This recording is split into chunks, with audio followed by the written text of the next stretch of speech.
Hey everyone, this is Admiral Prince Eric here. Welcome back on World of Warships channel. So, in this video, we'd like to go and talk about the Dockyard showcase of the Tier 10 American Destroyer Laffey. She's a member of the Allen and Summer class destroyer to be taken on this debut. But this is going to be a public test, so in which means that this is going to be a showcase. But this is a final configuration onto this live server held on August. So be sure right now to start the Dockyard showcase ever so far. So like my video, subscribe my channel and click the bell notification icon. Okay, so let's get started about this Dockyard event though. So let's check it out immediately. Oh, by the way, because we're doing already progress on this for the while though. It's simple. During the 2 days ahead on off recording, which was that to complete the Dockyard combat missions, which means on the public test. Okay, right now, so let's get head on for this Dockyard.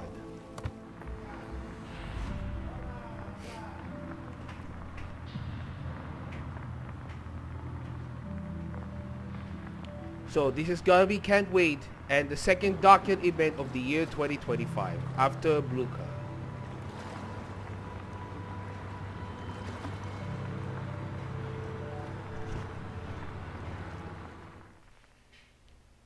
As you can see, this is gonna be the change right now to do this. So here it comes.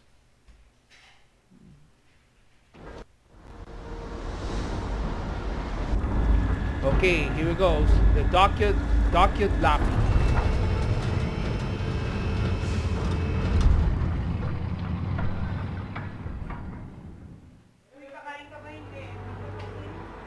Okay, the construction of the USS Laffey, the high main battery firing rate and access to burst fire, access to specialized repair teams consumable, and has a short range torpedoes. This time, a US destroyer Laffey is being built at the Dockyard. Laffey is a close-range destroyer armed with 6 standard US small caliber guns. They offer substantial damage per minute and access to burst fire alternative fire mode, but suffer from poor ballistics. The ship features good concealment and enhanced survivability thanks to a specialized repair team consumable and smoke generator with a pool usage time that can be manually activated and deactivated. But similarly, this is going to be the contrast of the second branch of the American destroyers in tech tree. The main drawbacks include a small HP pool, short smoke duration, and short-range torpedoes. The Dockyard combat missions we'll see will be available throughout the time at the update 14.8, but this is gonna be the public test. So let's get show about this Dockyard event. Okay, as you can see, we already done right now the shipbuilding phase 12, so I gotta complete these requirements right now. So in the shipbuilding pages, which gonna be the cost in each one will be 3,000 doubloons. Now for starter pads, which is going to be the 2 of them for 5,000 doubloons, and the other one which is a high amount of doubloons. So please do not gamble, and you can do this to save doubloons at any time though. If you want, you might go up ahead for the gambling, but it's risky to do that for losing money. Okay, so I'm gonna finish this right now, and let's have to do something getting rewards. Okay?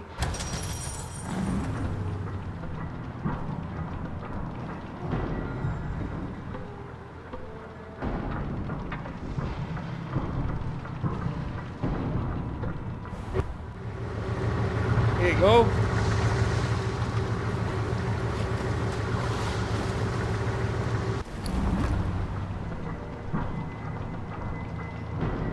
So basically, the second of the Dockyard event in the year 2025, and this is going to be the second historical ship after Blue Car. So Laffey, otherwise that she served with the United States Navy, and she's the member of the Allen and Summer class destroyer that I would like to tell you about right now in the story about this ship in the real life though.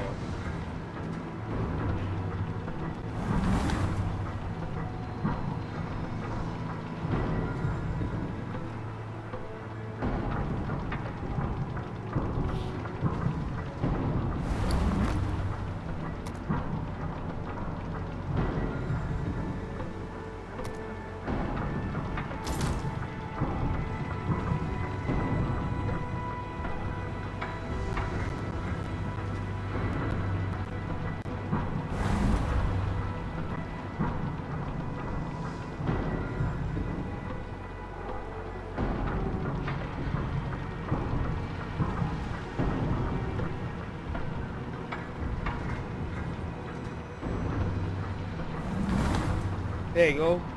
So let's begin the shipbuilding process from the beginning of this ship.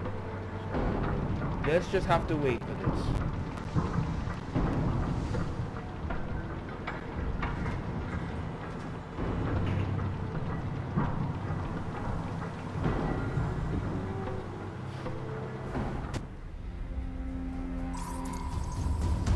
There it goes, the infamous historical event that took place in Okinawa on April 16, 1945, on how it endured the destroyer that wherever they were up against the kamikaze attacks.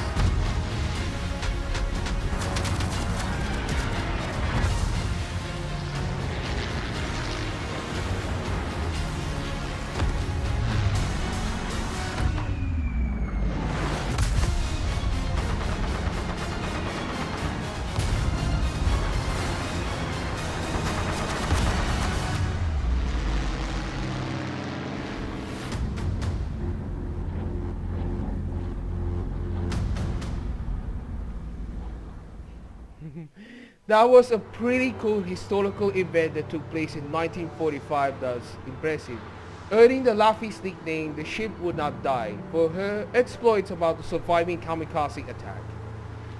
So here it is, so you can finally finish the Dockyard event for the Laffey, but this is just to be a public test server. Okay. So this is the Laffey in this World War II configuration before she was modernized in the 1960s. Okay, let's get started the shipbuilding process from the beginning to begin something to do for a showcase. Let's go. And by the way, don't forget to like my video and subscribe my channel. Right, so let's get started.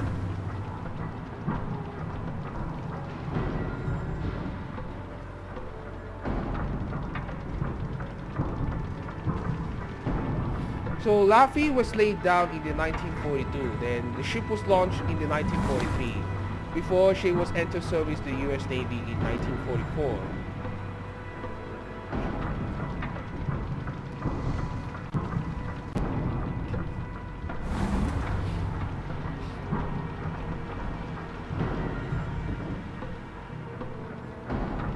Okay, after doing this, the shipbuilding process from the beginning though, I would like to explain about the story of the USS Laffey. So stay tuned for that after this.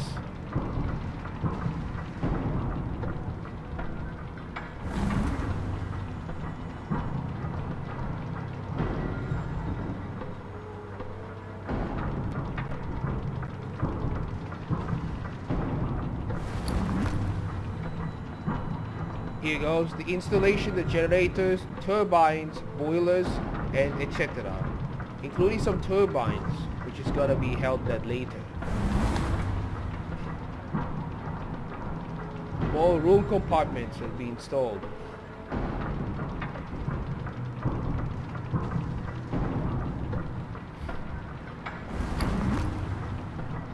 Deck by deck, layer to layer. So this is how interesting the destroyers has the open penetration survived from the main battery.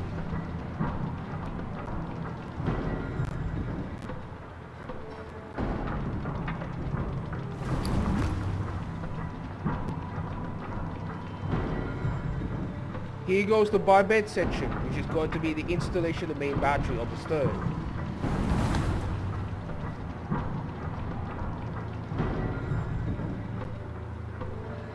Another barbette installed on the front bow. Sorry, that's the bow. More installation progress continue.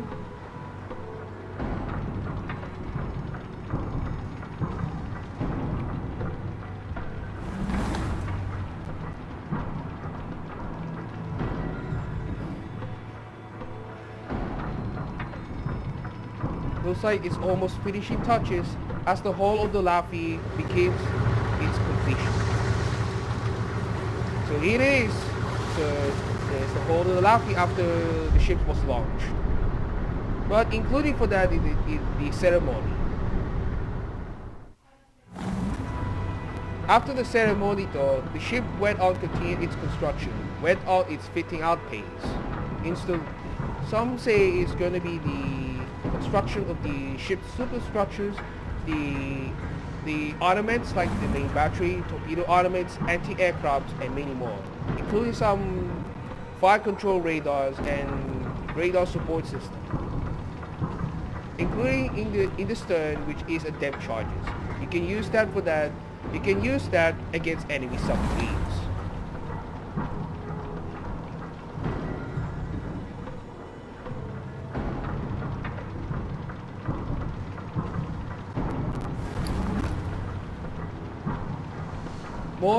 More installations to be continued. Some of these, the main battery turrets are installed, which is the amazing thought in this part is the main battery gun. The main battery for destroyers are the small, not the bigger ones. So here it is, the main battery gun installed, anti-aircraft armaments installed, some torpedoes are ready.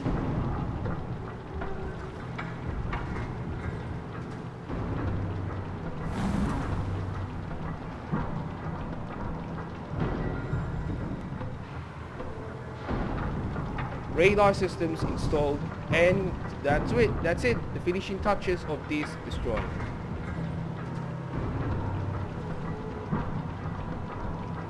So there it is, the Laffey. She was finally completed its construction and began entering its services.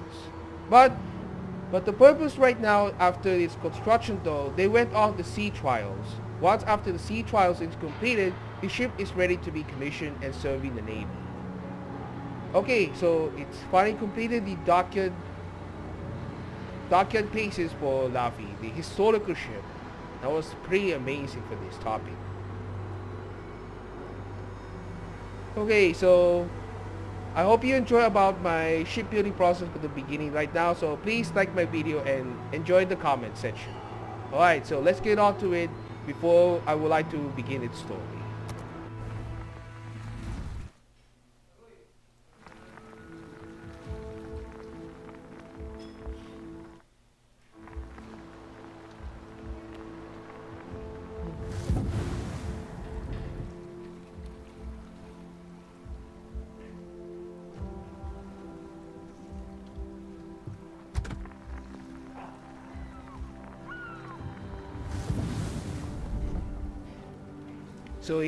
So here it is, the Laffey.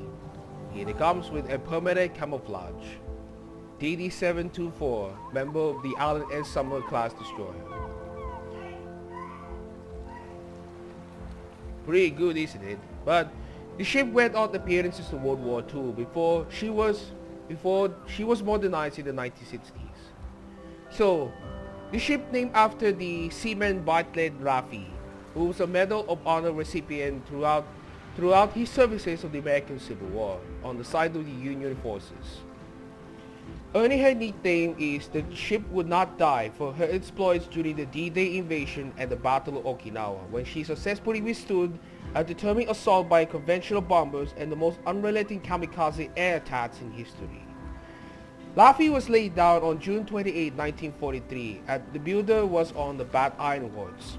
She was launched on November 21, 1943 and was sponsored by Miss Beatrice F. Laffey, the granddaughter of Bartlett Laffey. The ship was commissioned on February 8, 1944 during the war. But Laffey's assignment to take place in the Operation Overlord, the D-Day invasion, goes on the France liberation from the Germany. Goes on the France liberation. So I tell you right now about the story of the Laffey went on the services of the U.S. Navy. So that happened in 1944 before the Operation Overlord began. So Laffey was one of them, and So Laffey went on the services to the U.S. Navy at the beginning in 1944, when she was first assigned in the D-Day operations against the German positions, landing beaches, some Normandy landings. On June 3, she headed for Normandy beaches escorting tugs, landing craft, and 2 Dutch gunboats. The group arrived in the assault area of the Utah Beach, Baie de la Seine, France, at dawn of the D-Day of June 6, 1944. After the D-Day operation, Laffey went on to its assignment at the Pacific Fleet throughout 1944 until the war's end. But on April 1945, just as watched right now in this video though, the ship relented of the kamikaze attacks. So, it was on date on April 15, 1945, Laffey was assigned to Radar Picket Station 1 about 30 miles north of Okinawa and joined in repulsing an air attack. In total, 13 enemy aircraft were down that day. Then the next day, the Japanese launched another air attack with some 50 planes, which is according to its timeline. At 8:30 p.m., an IG D-3A valve dive bomber appeared near the Laffey for reconnaissance. When the D-3A was fired upon, it jettisoned its bomb and left. Soon after, 4 D-3A broke formations and made a dive into Laffey. 2 of the D-3As came into from the starboard bow. One was shot down by the mid-range 14mm guns. The other was down by the 20mm guns as it got closer. The other 2 D-3As attacked from the stern. One D-3A shed pieces under fire until its fixed landing gear caught in the water. The 4th D-3A got close until being shot down. Immediately afterward, one of Laffey's guns destroyed a Yokosuka D-4Y, making a strafing approach on the port beam. 10 seconds later, Laffey's main gun battery hit a second D-4Y on the bombing approach from the starboard beam. The D-4Y's bombs detonated in the water, wounding the starboard gunners with a shrapnel. Now, at 8:42 p.m., Laffey destroyed another D-3A approaching the port side, but the bomber did not completely impact the ship. It made a glancing blow against the deck below, crashing into the sea, also spewing some lethal aviation fuel from its damaged engine. 3 minutes later, another D-3A approaching from port crashed into one of the 40mm rounds of the ship, killing 3 men, destroying 20mm guns and 2 40mm guns, and setting the magazine on fire. Immediately afterward, another D-3A made a strafing approach for the stern, impacted the aft 538 caliber gun mount, and disintegrated as the bombs detonated the powder magazine, destroying the gun turret and causing a major fire. Another D-3A making a similar approach for a stern also impacted the burning gun mount after its left wing caught on fire by Laffey's gunners. About the same time, another D-3A on the conventional bomb run approaching from the stern dropped its bomb, jamming Laffey's rudder 26 degrees to port and killing several men. Another D-3A and another D-4Y approached from port and hit Laffey. Meanwhile, 4 MF-2 Wildcats took off the escort carrier Shamrock Bay, attempting to intercept kamikazes attacking Laffey. When the battle was over, Laffey survived despite being badly damaged by 4 bombs, 6 kamikaze crashes, and strafing fire that killed 32 and wounded 71. Assistant Communications Officer Lieutenant Frank Menz asked Captain Beckett if he thought they had to abandon ship, to which he snapped, "No, I never abandoned ship as long as a single gun would fire." Beckett did not hear a nearby lookout softly saying, if I can't find one man to fight it," thus earning the ship name that ship would not die for the relentless efforts to surviving against the kamikaze attacks that endured upon this ship. Immediately after the kamikaze attack was taken under tow and anchored off Okinawa on April 17, 1945, a few days after the sinking the Japanese battleship Yamato. Temporary repairs were rushed and destroyers sailed for Saipan, arriving a few days later. 4 days later, she got underway for the west coast via Eniwetok in Hawaii, arriving at Tacoma, Washington on May 24. She entered dry dock at Todd Shipyard Corporation for repairs until September 6, 4 days after the Japanese surrender. Then sailed for San Diego arrived on September 9. 2 days later, Laffey got underway for exercises, but collided with the submarine chaser PC-815 in a thick fog. She rescued all but one of the PC's crew before returning to San Diego for repairs. In the post-war operations though, on October 5, she sailed for Pearl Harbor, arriving on October 11. Laffey operated in Hawaiian waters until May 21, 1946, when she participated in Operation Crossroads. an atomic bomb test at the Bikini Atoll, actively engaged in collecting scientific data, radioactive decontamination Laffey requiring the sandblasting and painting of all underwater surfaces, and acid washing and partial replacement of saltwater piping and evaporators. Upon completion decontamination, she sailed for the west coast via Pearl Harbor, arriving in San Diego on August 24, for operations along the west coast. Before its decommission tour in February 1947, Laffey made a cruise to Guam and Kwajalein and returned to Pearl Harbor on March 11. She operated in Hawaiian waters until departing for Australia on May 1.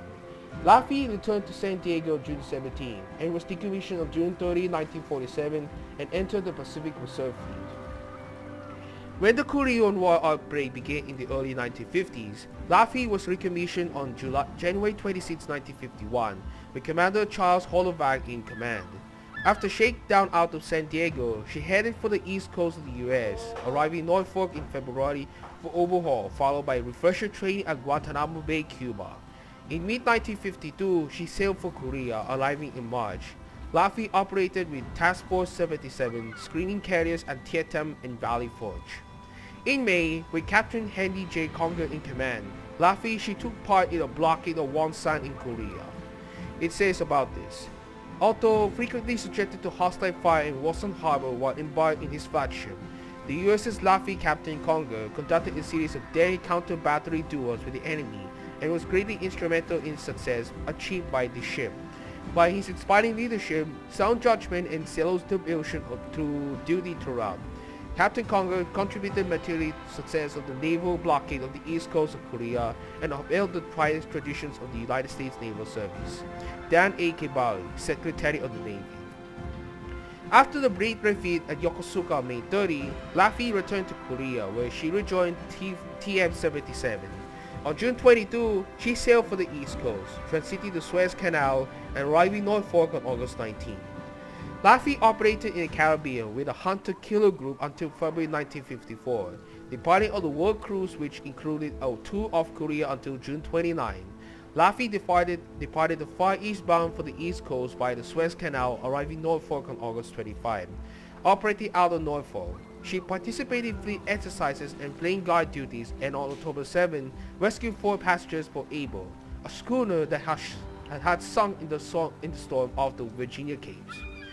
During the first part in 1955, Laffey participated in extensive anti-submarine exercises, visiting Halifax, Nova Scotia, New York City, Miami, and ports in the Caribbean. 3 years later, she operated the ASW carriers in Floridian and Caribbean waters.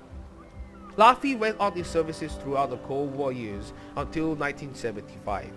Now, let's continue in this full story. So, if you wanted to check it out, the Wikipedia's article, please link down the description below. But if you wanted to see a read it to yourself. Now, on the Cold War, on November 7, 1956, Laffey departed Norfolk and headed for the Mediterranean at the height of the Suez Crisis. Upon arrival, she joined the Sixth Fleet, which was patrolling the Israeli-Egyptian border. When international tensions eased, Laffey returned to Norfolk on February 20, 1957, and resumed operations along the Atlantic coast. She departed on September 3 for NATO operations off Scotland. She then headed for the Mediterranean and rejoined the Sixth Fleet.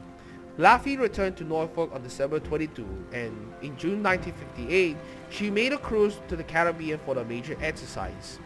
Returning to Norfolk the next month, Laffey resumed regular operations until August 7, 1959, when she deployed with Deswan 32 for the Mediterranean.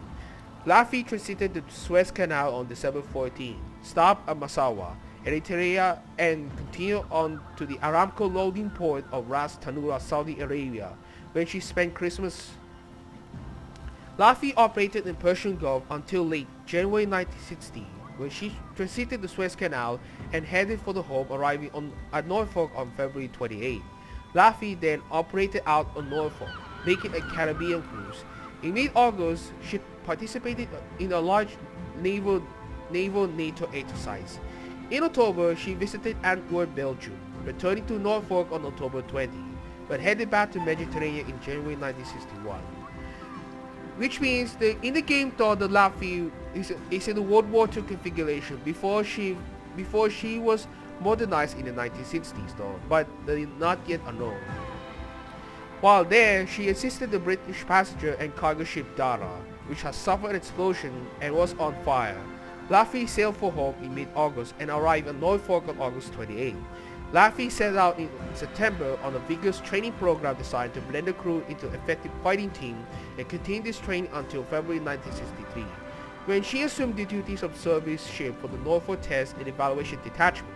From October 1963 to June 1964, Laffey operated with the Hunter-Killer Group along the eastern seaboard, and on June 12 made a midshipman cruise to the Mediterranean, arriving in Palma de Mallorca on June 23. 2 days later, the task group departed for a surveillance mission observing Soviet naval forces training in the Mediterranean. Laffey visited Mediterranean ports Naples, Italy, Diulo, France, Lota and Valencia, Spain, returning to Norfolk on September 3. Laffey continued to make regular Mediterranean cruises with the Sixth Fleet and participated in numerous operational and training exercises in the Atlantic and Caribbean. Laffey was decommissioned and stricken by Naval Vessel Register on March 9, 1975. She was the last of the Summer-class Allen and Summer-class destroyers to be decommissioned. After the ship, before she went on to scrap, but Laffey thought that she made it to the museum ship. Before I would like to talk about these awards. So awards received okay, sorry. So Laffey received the Presidential Unit Citation and 5 battle stars for World War II service, the Korean Presidential Unit Citation and 2 battle stars for Korean War service, the Malaysia's Unit Commendation during the Cold War, and a Battle E during all 3 conflicts. Laffey was declared a National Historical Landmark in 1986, at which time she was recognized as the only remaining US-owned Summer-class destroyer for her spirited survival of the kamikaze attack. Currently, the Laffey is currently a museum ship at Patriots Point in Mount Pleasant, South Carolina, alongside the Essex-class aircraft carrier Yorktown.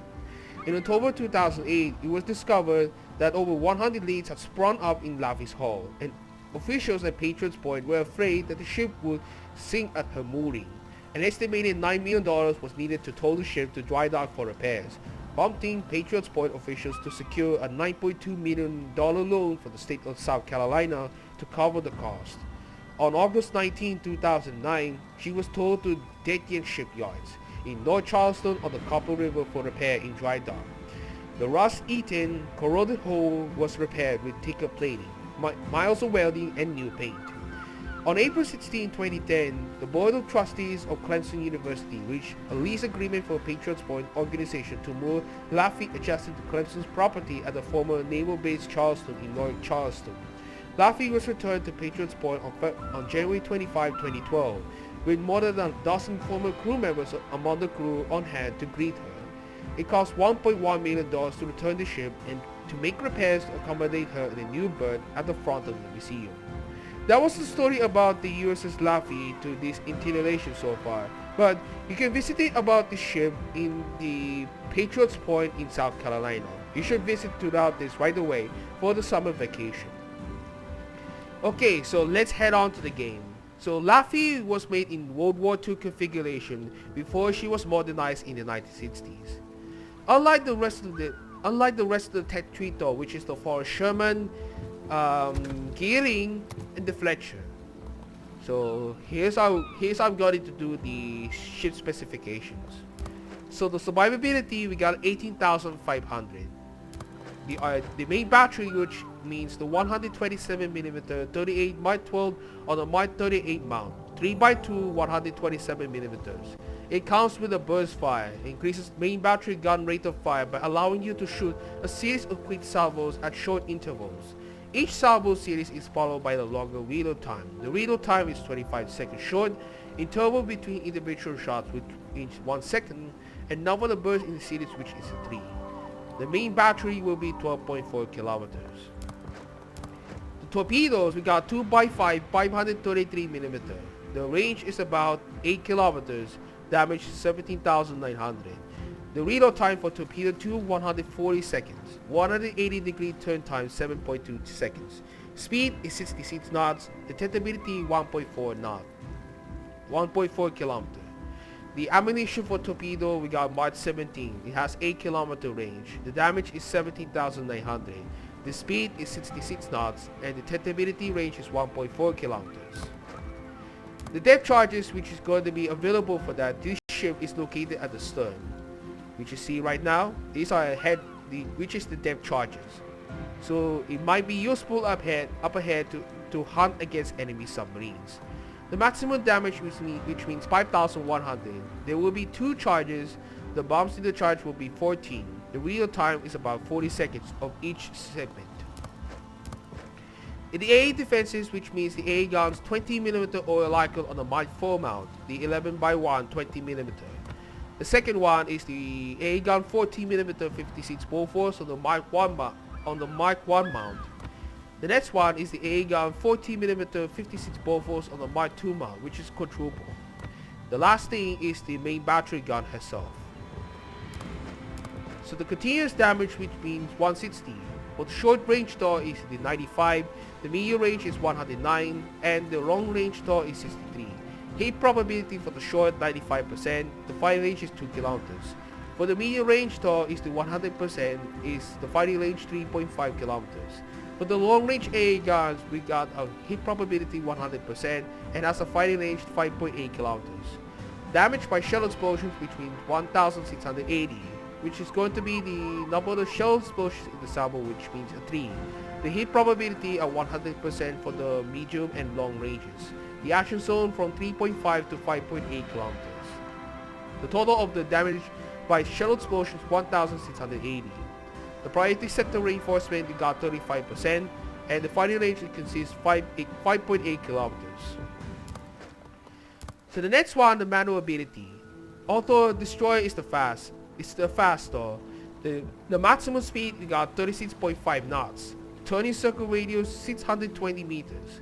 The rudder shift time is 3.1 seconds, which is the fastest though, by simplicity good means for the agile. Now for concealment, before we talk about the upgrades and commander skills, the detectability range by sea is 7.2 kilometers. The detectability range by depth from 0 to 3.4 kilometers, which means a periscope depth 3.4 kilometers when you play a submarine. The maximum depth is 0 kilometers. The detectability range by air is 3.4 kilometers. And last, the assured detectability range is 2 kilometers. So I hope you enjoyed about the specifications of the Laffey toy. So please sure to like my video toy. Okay, so next thing to do further is the upgrades. So the Laffey consists of 6 slots, which is going to be tail upon the recommendation. The main armament, which is going to be the high explosive shells, the armor piercing shells, the torpedoes, the depth charges. The one last thing to do is the burst fire alternative fire mode, which is the basic similarities of the Joshua Humphreys. You know, you can activate the burst fire at the sequential ammunition times, but it will going to be a longer reload time, just like on other ships with the burst fire mechanics. Now for the first upgrade slot, I would like to take recommended for this. As for destroyers, which means the first equipment is the main armaments mod 1. Now the second slot, engine room protection, which is going to be suitable for these destroyers though, for if you got incapacitated the engines and propellers. Now the third thing to do is the aiming systems mod 1, which is going to be on the similar characteristics of the second branch of the American Destroyers tech tree. The fourth slot is always destroyers, will go the prop mod 1. The fifth slot is always the consumables system mod 1. And the last but not least, the main battery mod 3. Making Laffey though is going to be the gunnery build. So one thing further ahead of this consumable though is to use the unlimited damage control party, the specialized repair teams. But this is good news for that Laffey that instantly regains chance of hit points. One thing for this option is a smoke generator is a smoke generator, which is a 1-minute duration time. But this is gonna be the feature of the second branch of the American destroyers of the territory. It says to press Y to activate or deactivate the consumable. It has a total usage time and a minimal action time for activation. The usage time will be 60 seconds, the minimal action time is 10 seconds, and cooldown time is 30 seconds. The action radius is 0.45 kilometers, and the smoke screen dispersion time 5 seconds. This is one thing to do that I would never try in this smoke generator consumable, which is a variant time, until we will necessity to get the American destroyers on the territory. The last thing to do is the only ship that has defensive AA fire consumable, which is the feature of the German destroyers of the territory. So this is gonna be the not to do for the swapping configurations between the smoke generator consumable as well as the defensive AA fire. Now, before at the end of the video, so let's talk about the commander skills. Okay, so let's try it out for this one. Now, on the 10 skill points that always for destroyers is the preventive maintenance, last stand, survivability expert that gonna need a destroyers for increases HP, and the concealment expert is most importantly to do so. Now, it focuses for the gunnery build, which is going to be useful ahead for the American destroyers of the second tech tree branch. The first thing to do is the demolition expert, adrenaline rush, the main battery in a specialist, and we're not going to make it the superintendent though. Instead, they will focus about the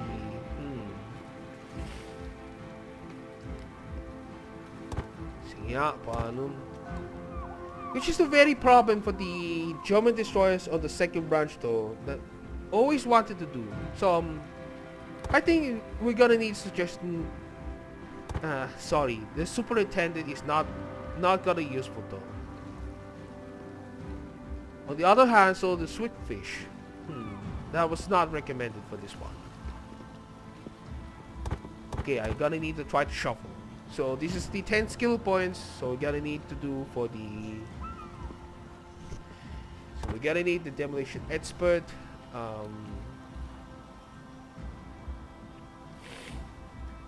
So we're gonna need that also the consumable specialist.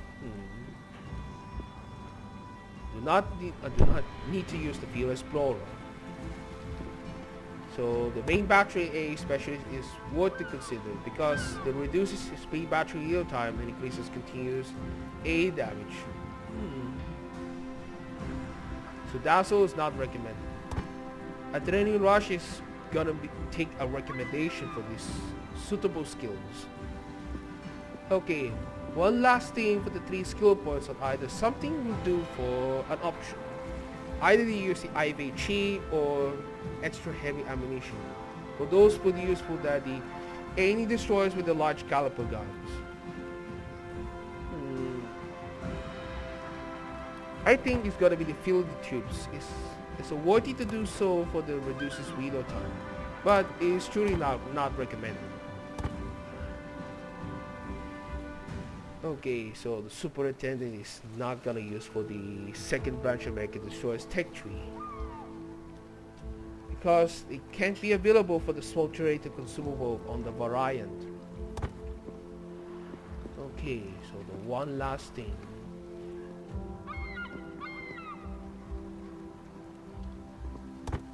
It's fine. It's gonna be the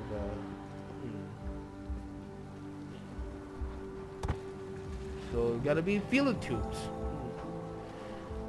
So which is gonna be say we're not gonna be main thing to try, but this is gonna be the public test. So this is gonna be the commander skills for Laffey, but not to be useful for the second branch of the American destroyers, the tech tree. That's it.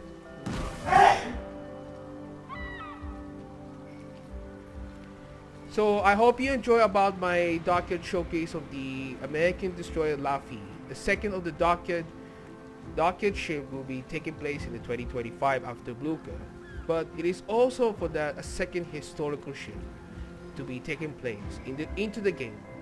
So I hope you enjoy about my Dockyard showcase ever so far. So please like my video to and leave a comments down below. So thank you guys so much watching, and I hope you enjoy about my illustration so far that I would like to getting upon at the live server at the start of update 14.7 for this historical ship in this moment.